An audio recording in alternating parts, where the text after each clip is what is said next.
qazanın, xörək duzunun və başqa kimyəvi birləşmələri misal göstərmək olar. Məsələn, su kimyəvi birləşmədir. O, kimyəvi birləşmələrdə atomlardan təşkil olunur.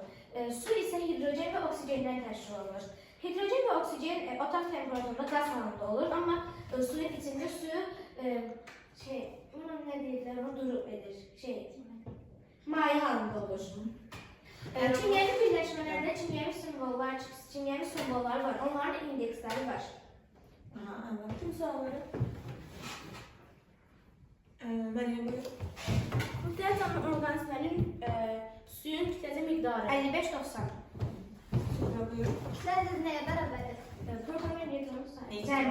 Neutronun cəminə. Newton fizikdir. Buyur. Xlor, brom və yodun şərtçələri. Brom qırı, xlor cılı və yodu şıngıcı. Onlar qazlar, mayelər yoxsa bəlkə? Qaz. Buyur. Bir elementin sağ aşağı tərəfində tutulman sayısı. Refleks yerləşir, düzdür. Qarışır. Moleküllər də təşkil olur atomlardan.